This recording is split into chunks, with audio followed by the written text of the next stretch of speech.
আসসালামু আলাইকুম। আশা করি সকলেই ভালো আছেন। সুপ্রিয় চাকরি প্রত্যাশী ভাই ও বোনেরা, কাস্টম এক্সাইজ ও ভ্যাট ট্রেনিং একাডেমিতে একটি নিয়োগ সার্কুলার প্রকাশ করা হয়েছে, যেখানে বর্তমানে আবেদন চলমান রয়েছে। এটি কিন্তু সরকারি স্থায়ী একটি নিয়োগ সার্কুলার। তো এখানে বেশ কিছু পদের সঙ্গে নিয়োগ সার্কুলারটি প্রকাশ করা হয়েছে। এখানে পদের নাম, পদের সংখ্যা, বেতন স্কেল, শিক্ষাগত যোগ্যতা রয়েছে। আমি আপনাদেরকে সম্পূর্ণ সার্কুলারটা পড়ে শোনাবো এবং বুঝিয়ে দেওয়ার চেষ্টা করব। এখানে আপনার শিক্ষাগত যোগ্যতা অনুযায়ী আপনি কোন পদে আবেদন করবেন। সো ভিডিওটা আপনারা সম্পূর্ণ ধৈর্য সহকারে একদম শেষ পর্যন্ত দেখবেন, তাহলে এই নিয়োগ সার্কুলার নিয়ে সকল ধরনের ইনফরমেশন আপনি জানতে পারবেন। সবথেকে গুরুত্বপূর্ণ বিষয় হচ্ছে, আমি কিন্তু আপনাদেরকে দুইটা নিয়োগ সার্কুলার দেখাবো একটা ভিডিওর মাধ্যমে। এটি হচ্ছে একটা custom excise VAT training academy, যেটা হচ্ছে চট্টগ্রাম নিয়োগ সার্কুলার। আরেকটি কিন্তু আপনার গণপ্রজাতন্ত্রী বাংলাদেশ সরকার custom excise VAT commissionerate Gazipur. তো দুটি নিয়োগ সার্কুলার প্রকাশ করা হয়েছে, যেখানে বাংলাদেশের 64টি জেলার যে কোনো প্রার্থী আবেদন করতে পারবেন। ছেলে হোক মেয়ে হোক উভয় প্রার্থীরা এই নিয়োগ সার্কুলারে আবেদন করতে পারবেন। সো আশা করি আপনারা এই বিষয়গুলো সম্পর্কে জানতে পেরেছেন। শুরু করার আগে একটা বিষয় বলে নিই আপনাদেরকে, যারা আমাদের ইউটিউব চ্যানেলে ভিডিওটা দেখতেছেন, আপনি যদি ইউটিউবে নতুন ভিডিওটা দেখে থাকেন আমাদের এই চ্যানেলে, তাহলে অবশ্যই চ্যানেলটি সাবস্ক্রাইব করে রাখবেন। আমরা কিন্তু বাংলাদেশের সমগ্র সরকারি নিয়োগ সার্কুলারগুলো এখানে আপলোড দিয়ে থাকি।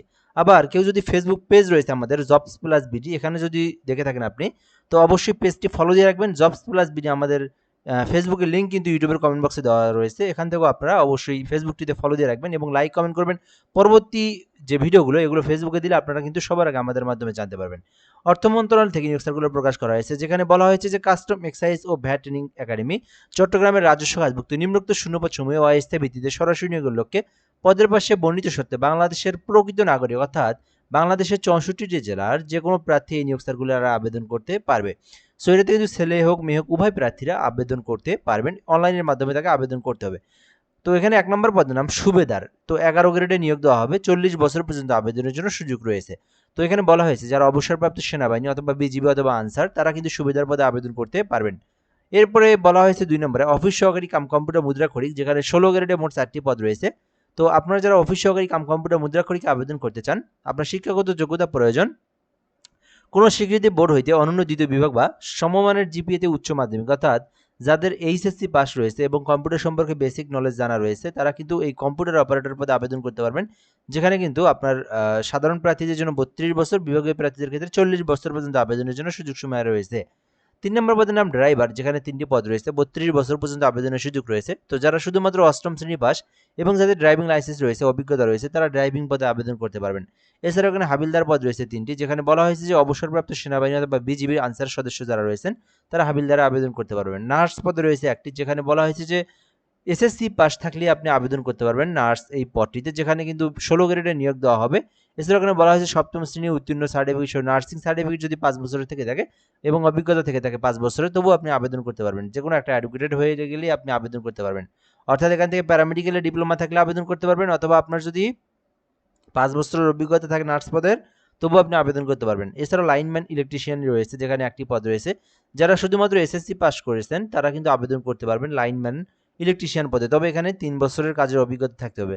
পাম্প অপারেটর রয়েছে, যেখানে ১টি পদ রয়েছে। তো যারা এসএসসি পাস করেছেন এবং যারা ৩ বছরের অভিজ্ঞতা যাদের রয়েছে পাম্প অপারেটর কাজে, তারা কিন্তু আবেদন করতে পারবেন। এছাড়াও আর্মারার নামে একটি পদ রয়েছে, যেখানে বলা হয়েছে যে ১টি পদ রয়েছে। সেনাবাহিনী, বিজিবি, আনসার যারা রয়েছেন, তারা কিন্তু আর্মারার পদে আবেদন করতে পারবেন, যেখানে ১টি পদ রয়েছে। ৪০ বছর পর্যন্ত আবেদনের সুযোগ রয়েছে। এছাড়াও এখানে প্রজেক্টর অপারেটর রয়েছে, যেখানে ২টি পদ রয়েছে। তো যারা শুধুমাত্র এসএসসি পাস করেছেন আবেদন করতে পারবেন। অফিস সহায়ক রয়েছে, যেখানে ৫টি পদ রয়েছে। শুধুমাত্র এসএসসি পাস করে অফিস সহায়কে আবেদন করতে পারবেন। ২০তম গ্রেডে এটি প্রকাশ করা হয়েছে। এছাড়াও বাবুর্চি পদ রয়েছে, ১টি পদ রয়েছে। শুধু অষ্টম শ্রেণী পাশে আবেদন করতে পারবেন। তো এই সার্কুলারে আপনার শিক্ষাগত যোগ্যতা অনুযায়ী আপনি যে পদে চান না কেন আপনি আবেদন করতে পারবেন। আর আবেদন করতে বয়সটা কিন্তু ১৮ হতে ৩২ বছর পর্যন্ত সময়সীমা রয়েছে। এরপরের বিষয়টা হচ্ছে আবেদনের যে বিষয়গুলো দেওয়া রয়েছে। কেরিয়ার এনবিআর গভ.বিডি লিখে আপনারা গুগল অথবা অনলাইন অথবা ক্রোম ব্রাউজার যে কোনো জায়গায় সার্চ করলে আবেদনের ফর্মটা পেয়ে যাবেন। এখান থেকে আপনি আবেদনটা করতে পারবেন। কেরিয়ার এনবিআর গভ.বিডি লিখে অনলাইনে সার্চ করলে আবেদনের ফর্ম পেয়ে যাবেন। ওখান থেকে আপনাদেরকে আবেদনটা করতে হবে এবং আবেদনটা কিন্তু এখান থেকে বলা হয়েছে যে আবেদনটা জমা দেনের শুরু ১৯ তারিখে শুরু হয়েছে, যেটা কিন্তু ১০ মে পর্যন্ত আবেদনটা করতে পারবেন। অর্থাৎ আরও কিন্তু প্রায় ৩, ৪, ৫ দিন রয়েছে, আরও ৪ দিন রয়েছে। সো আপনারা এই ৪ দিনের মধ্যে, এই ৩ দিনের মধ্যে কিন্তু আপনারা আবেদনটা করতে পারবেন। সো এই আবেদনটা 10 তারিখ পর্যন্ত, এই মে মাসের চলমান মে মাসের 10 তারিখ পর্যন্ত আবেদনটা করা যাবে। আর এখানে ফির কথা বলা হয়েছে সরকারি গ্রেড অনুযায়ী ফি জমা দিতে হবে। কেউ যদি 1 নম্বর ক্রমিকের মধ্যে আবেদন করে থাকে তাকে 150 টাকা, এবং 2, 3, 4, 5 এগুলোর মধ্যে আবেদন করলে তাকে 100 টাকা, এবং 6, 7, 8, 9, 10, 11 এই ক্রমিকের মধ্যে কেউ আবেদন করলে 50 টাকা ফি জমা দিতে হবে, এবং এই লিঙ্কে প্রবেশ করে আপনাকে আবেদনটা করার পরে ফি জমা দিতে হবে। সো আশা করি এই নিয়োগ সার্কুলার সম্পর্কে সকল তথ্য জানতে পেরেছেন। এর পরবর্তী সার্কুলারটা হচ্ছে গাজীপুর কাস্টমসের, যেখানে উচ্চমান সহকারী নিয়োগ দেওয়া হবে অনার্স অথবা ডিগ্রি পাশে। এছাড়াও ডাটা এন্ট্রি অপারেটর রয়েছে, এইচএসসি পাশে আবেদন করতে পারবেন। অফিস সহকারী কাম কম্পিউটার রয়েছে, এইচএসসি পাশে আবেদন করতে পারবেন।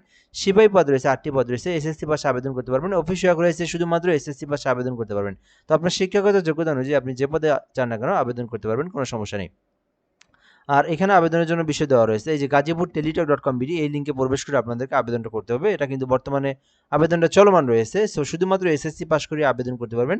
গাজীপুর টেলিটক.com বিডি, এই লিঙ্ক থেকে আবেদন করতে হবে। এই আবেদনটা কিন্তু 21শে মে পর্যন্ত চলমান থাকবে, যেখানে আপনার বাংলাদেশের যে কোনো জেলা, এটাতেও কিন্তু বাংলাদেশের যে কোনো জেলার প্রার্থী আবেদন করতে পারবে। এখানে বলাই হয়েছে যে সরি দুঃখিত, এখানে বলা হয়েছে গাজীপুরের স্থায়ী বাসিন্দাদের নিকট থেকে। আচ্ছা, এই নিয়োগ সার্কুলারটা আপনার শুধুমাত্র গাজীপুর জেলার, দুঃখিত।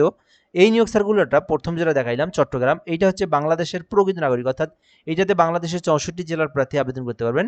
তবে গাজীপুর কাস্টমসের এই নিয়োগ সার্কুলারটা শুধুমাত্র গাজীপুর জেলার স্থায়ী বাসিন্দারাই আবেদন করতে পারবেন, যার কারণে এই বিষয়টা আমি আপনাদেরকে ক্লিয়ার করে দিলাম। তো গাজীপুর জেলা থেকে যারা ভিডিওটা দেখছেন, আপনারা আপনার এই নিজের জেলার এই আবেদনটা করতে পারেন। এখানে কিন্তু আবেদনের লিঙ্কটা আমি বলে দিলাম, গাজীপুর টেলিটক.com বিডি থেকে আবেদন করতে হবে। এছাড়াও এখানে আবেদনের পর আপনারা সরকারি ফি অনুযায়ী আপনারা ফি দিবেন। এখানে বলা হয়েছে কেউ যদি 1, 2, 3 এর মধ্যে আবেদন করেন 112 টাকা জমা দিতে হবে, এবং কেউ যদি 4, 5 এর মধ্যে আবেদন করেন 56 টাকা জমা দিতে হবে, এবং এই সিস্টেম অনুযায়ী গাজীপুর ইউজার আইডি লিখে 163 পোর্ট নাম্বার সেন্ড করে দিতে হবে। পরবর্তীতে 163 পোর্ট নাম্বার সেন্ড করে দিলে আপনার আবেদনের পেমেন্টটা কিন্তু হয়ে যাবে। তো যারা গাজীপুর থেকে দেখছেন এই সার্কুলারে আবেদন করতে পারবেন। আর যারা বাংলাদেশের যে কোনো প্রান্ত দেখেন না কেন, আপনারা এই সার্কুলারে আপনারা যে কেউ চাইলে আবেদন করতে পারবেন। সো আশা করি আপনারা আজকের ভিডিওটা সম্পর্কে সকল তথ্যগুলো জানতে পেরেছেন। আরও যদি কোনো কিছু জানার থাকে আপনি কমেন্টে বলতে পারেন, আমরা রিপ্লাই দেবো। ভালো থাকবেন, আসসালামু আলাইকুম।